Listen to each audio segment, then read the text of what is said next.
20 years of excellence in cancer care. Mahatma Gandhi Cancer Hospital and Research Institute, Visakhapatnam. ఇండియాలోనే అతిపెద్ద bus stand Vijayawada bus stand. కానీ ఇక్కడ bus ఎక్కాలంటే ప్రయాణికులకి ఖచ్చితంగా వాళ్ళు ఈ లోకంలో ఉండాలి. ఎందుకంటే చుట్టుపక్కల ఏ బస్సు వస్తుందని గమనించకపోతే మాత్రం ఖచ్చితంగా బస్సు టైర్ల కింద పడి నలిగిపోవాల్సిన పరిస్థితి ఉంటుంది. ఆదమరిస్తే మాత్రం అంతే సంగతులు. ఆదమరుపు అంటే ప్రయాణికులు మాత్రం ఆదమరుపు కాదు, డ్రైవర్లు కూడా ఆదమరుపుతో లేకపోతే పోయేది మాత్రం ప్రయాణికుల ప్రాణాలే.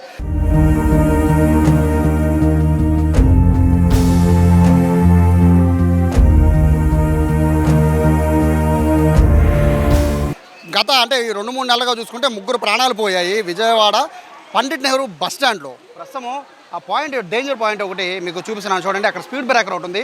అక్కడి నుంచి వచ్చే బస్సు అరైవల్ బస్సెస్ అన్నీ కూడా అక్కడి నుంచి దాటి క్రాస్ అవుతూ ఉంటాయి ఇక్కడ నుంచి బయటికి వెళ్ళడానికి. సో మరోవైపు ఇటు నుంచి వెళ్ళే బస్సెస్ అన్నీ కూడా ఈ విధంగా క్రాస్ అవుతూ ఉంటాయి. సో ఇక్కడ క్రాసింగ్ పాయింట్ అనేది చాలా కీలకంగా మారింది. అయితే ఈ ఏదైతే టెర్మినల్స్ ఉన్నాయో 2 టెర్మినల్స్ ఇక్కడ ఉంటాయో ఈ టెర్మినల్స్ దాటి జనాలంతా కూడా ప్రయాణికులు ఇటు దాటి ఇటువైపు వచ్చే క్రమంలో సో బస్సెస్ దగ్గర ప్రధానంగా అందరూ ఒక కన్ఫ్యూజన్ గురవుతున్న పరిస్థితి కనబడుతుంది. బేసిక్గా ఇక్కడికి వచ్చాక బస్సెస్ అన్నీ కూడా అటు నుంచి వస్తూ ఉంటాయి. సో ఇక్కడ మనకి క్లియర్గా బారికేడ్స్ అడ్డం పెట్టారు ఇక్కడ నుంచి లోపల నుంచి రావాలని. బట్ ఇక్కడ నుంచి బస్సు వచ్చిన తర్వాత చాలామంది గమనించకపోవడంతో బస్సు వచ్చిన హార్న్ కూడా సరిగా వినపడకపోవడంతో అటు ఇటు చూసుకుంటూ బస్సు చక్రాల కింద పడి నలిగిపోతున్న పరిస్థితి కనబడుతోంది. అమాయకుల ప్రాణాలన్నీ కూడా బస్సు టైర్ల కింద పడి నలిగిపోతూ ఉన్నాయి. అత్యంత దారుణం. ఎందుకంటే ఇంత పెద్ద బస్ స్టాండ్లో మినిమం ఇక్కడ కనీసం ఏమన్నా ప్రైవేట్ సెక్యూరిటీని పెట్టినా వాళ్ళు కనీసం విజిల్ వేసి పక్కకి జరిపే పరిస్థితి ఉంటుంది. బట్ ఇక్కడ ఆ పరిస్థితి లేదు.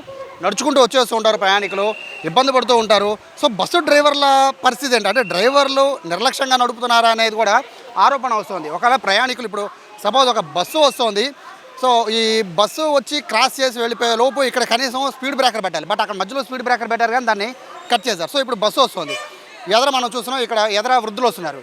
సో ఇట్లాంటి వాళ్ళు అంటే వీళ్ళు చూశారు కానీ బస్సును చూశారు కాబట్టి వీళ్ళు ఆగారు. కొంతమంది అది కూడా చూడరు, డైరెక్ట్గా నేరుగా వచ్చేస్తూ ఉంటారు, బస్సు టైర్ల కింద పడి నలిగిపోతూ ఉంటారు. ఇటువంటి ఘోర పరిస్థితి విజయవాడ పండిట్ నెహ్రూ బస్ స్టేషన్. బేసిక్గా భారతదేశంలో అతిపెద్ద బస్ స్టాండ్ అంటే కొన్ని వేల బస్సులు ప్రతిరోజు కూడా ఇక్కడి నుంచి వెళ్తూ ఉంటాయి. లక్షల మంది ప్రయాణికులు విజయవాడ బస్ స్టాండ్ నుంచి వెళ్తూ ఉంటారు. కానీ ఎలా వాళ్ళని ఈ బస్సు టైర్ల కింద పడి నలగకుండా ఇక్కడ ఏర్పాట్లు చేయలేమా అంటే ఖచ్చితంగా చేయొచ్చు. బట్ సెక్యూరిటీ అనేది ఎలా ఇక్కడ ఏర్పాటు చేయాలి అనే దానిపైన ఆర్టీసీకి సంబంధించిన అధికారులు ఆలోచించుకోవాలి. సో బస్సు డ్రైవర్ ఒక ఆయన ఉన్నారు. సార్ నమస్తే. యాక్చువల్గా ఈ పాయింట్ అనేది యాక్సిడెంట్ పాయింట్గా మారుతోంది. నిన్న కూడా ఒకరు చనిపోయారు, 2-3 నెలలుగా 2-3 చనిపోయారు. అంటే ఏంటి అంటే డ్రైవర్ కదా మీరు, ఎదర బానెట్ ఉండదు కదా బస్సుకి, ఆయన చూసే పరిస్థితి ఉండదు డ్రైవర్లకి. సార్ ఇప్పుడు బానెట్ అనేది ఉంటుంది, డ్రైవర్ అబ్జర్వేషన్ ఉంటారండి. ఇక్కడ విజయవాడ దగ్గరికి వచ్చేసరికి ఇవతల విజయవాడ ట్రాఫిక్ సిబ్బంది కూడా చాలా కష్టపడుతున్నారు. అది కాక డ్రైవర్లు కూడా ప్రతిసారి హార్న్ కొట్టుకొని బండి మూవ్ చేస్తారండి. ఈ లేట్ చేస్తున్నారంటే ఒకేసారి పొలవమని వచ్చి బండి వస్తుందని కానీ చూడలేదండి. ఈ మధ్యన శ్రీశక్తి బస్సులు టికెట్లు పెట్టిన తర్వాత ఎటుబడి తట్టు పరిపోతుంది, ఏ బండి వస్తుంది ఏట్ చేస్తుందని ఎవరికి తెలియట్లేదు. దాని మీద ఏంటంటే మరి ఆ డ్రైవర్ అనేది హార్న్ కొట్టి వెళ్తుంటాడు. ఈ ఎదర బానెట్ ముందుగానే వచ్చేస్తే మాత్రం ఆ మనిషి అనేది మనకు కనిపించదండి డ్రైవర్కి.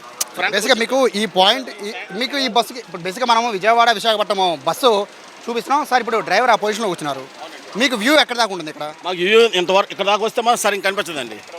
ఇక్కడ దాకా వస్తే కనిపించదు, ఇక్కడ ఉంటే మళ్ళీ సరిపోద్ది, ఇక్కడ దాకా వస్తే కనిపించదు. మరి దాని మీద పాసింజర్లే డ్రైవర్ది కూడా ఎటువంటి తప్పు ఉండదండి. డ్రైవర్ ఎప్పుడు కళ్ళు జాగ్రత్త పెట్టుకుని, ఎందుకంటే ఆయన చనిపోయారంటే మాకు 1-2 సంవత్సరాలు ఉద్యోగం ఇవ్వరండి. మా పిల్లలు రోడ్డు మీద పడతారు, మేమే ఇబ్బందులు పడాలి. మీకు కావాలని డ్రైవర్ ఎవరో తప్పు చేయరు. అది అన్ఎక్స్పెక్ట్గా ఏంటంటే చెప్పసేయకుండా సైడ్ నుంచి వచ్చి దూరిపోతుంటారండి. ఆ టైంలో మా డ్రైవర్ కూడా ఏం చేయలేం కదా సార్.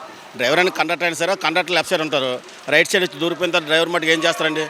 అలా చాలా యాక్సిడెంట్లు అవుతానండి. అది ప్యాసింజర్లు పొరపాటు వల్ల జరుగుతుంది తప్పని ఇక్కడ ఉన్న ట్రాఫిక్ సిబ్బంది కానీ, ఆర్టీసీ డిపార్ట్మెంట్ ట్రాఫిక్ సిబ్బంది కానీ, లేదంటే డ్రైవర్లో మాత్రం ఎటువంటి పొరపాటు లేదండి.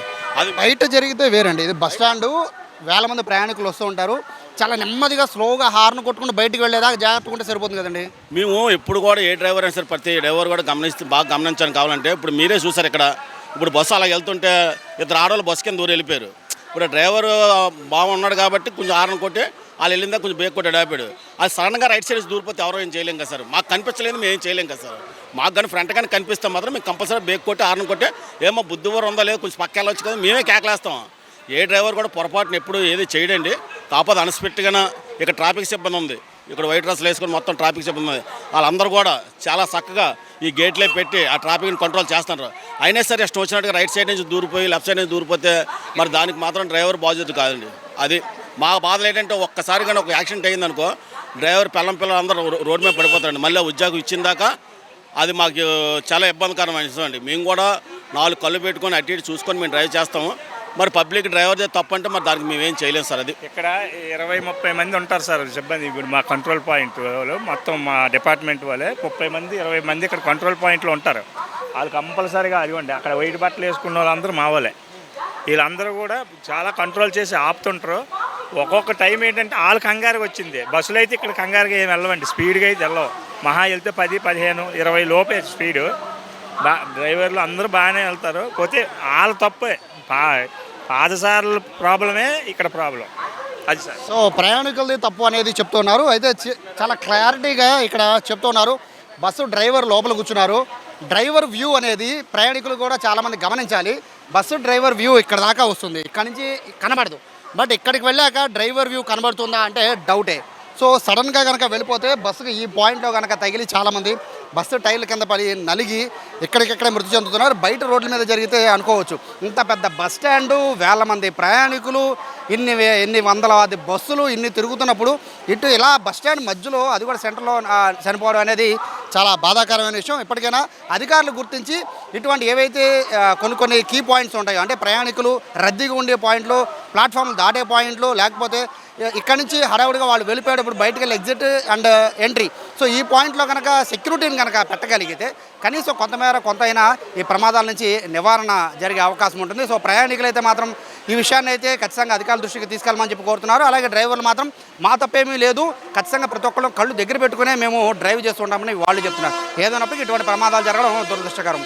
కెమెరా పర్సన్ కృష్ణతో Sai, Suman TV, Vijayawada Pandit Nehru bus stand నుంచి.